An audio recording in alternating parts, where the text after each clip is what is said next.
in standing, just warming up, connecting, double wrist, head goes to the chest. We use this to get to the far hip, and then we pick the leg up in a couple of different ways. What did we all agree on? Stand up starts with a connection of some kind, and then we need to use our head to start staying safe for people to pick our leg up, and then we use that to get an underhook. Then we continue that. If someone grabs our head somehow, we strip the grip, we get to the arm drag, and the key detail that we shared today, which we linked to our wrestle ups and arm drags from the bottom and top, is to step into the middle. So as I drag him, I step in so that I have foot trips and almost throws, and then we're connected to the backside. Then as we hit the ground for our fundamental work, we were wrestling up using a hip hit. The first grip that we used was he grab, we grab back, we get to the elbow, and then as he postures up, the hand that was on the elbow goes to the hip, and we want to try to find the ankle to stand up. And then we said, if he can strip the grip here and then deal with the other grip, now he has to start chasing underhooks or overhooks depending on what happens. Yeah? So we started putting a couple of things together. Then from that same position, if he grabs my head, go the other side please, here, we grab and we clear it, and then we started arm dragging. The detail that I shared with some of you is exactly what we did in standing. I can place my leg to the middle, but more effectively and efficiently, I'm going to place my foot on the shin.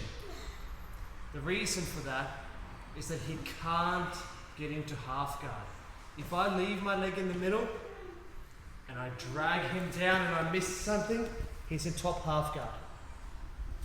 But if I place my leg on his shin, the chances are that he's going to be off balance as he comes down, and it's much easier for me to start getting up on top. And again, we're connecting chest on back just like we did in standing. And then we said that he can do the same from the top position. So if you sit down please, Sean. If I get the chance here, I can do the same. The detail with the leg is exactly the same. Step into the middle as you drag, and then our next job is to connect chest and back with hands together somehow. And then we need to learn to stay on the back.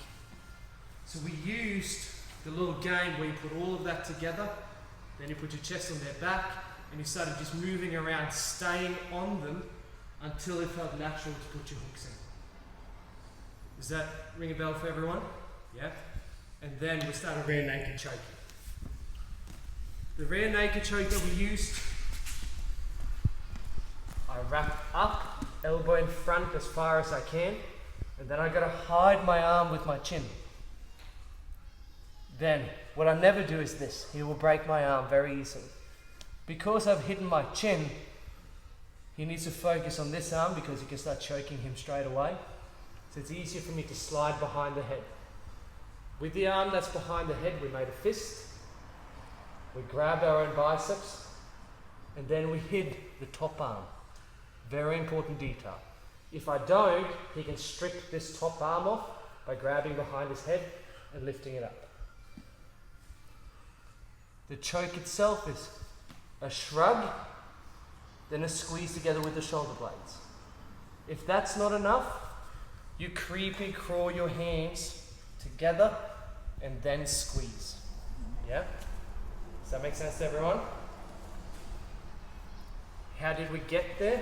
We cross-faced so that they struggle. Here's what we did with the cross-face battle. We said earlier in the week, for a little bit of context, we said that learning back control from here makes very little sense. You'll never just get someone giving you your back like this. It's much better to start here, so he has to learn how to fight and prevent my hands from coming together, and then get his back on the ground. My job here now is to find a way to open this space. We said for that to happen, I need to use my legs really well. I do that by squeezing my knees and then using my feet actively. Not just holding here. From here, we started cross-facing on an angle. The reason why we don't start here, this works, but I don't have a gi to grab onto. And here now, if Sean strips that grip, it has nowhere to go but to his chest, and he's starting to defend. If I start aiming for his nose here, not only can I submit his eyeballs and break his nose, you know, like real old school catch wrestling, you know, like eyeball punctures and stuff, but when he starts peeling that arm, it starts sliding down and there's still pressure and we get around the neck a lot easier. What we said that we don't want you to do in training is to hold and crank. Don't do that. You have to do this with one arm when you're practicing and be gentle. But we use this threat so that he can get his arms up, so that, hey, if I had to, I can easily get a seat belt so that he can't get away as easily, and we sank the choke. Does that ring a bell for everyone? Mm-hmm. Perfect. So big session, connecting fundamentals and all levels. Does anyone have any questions?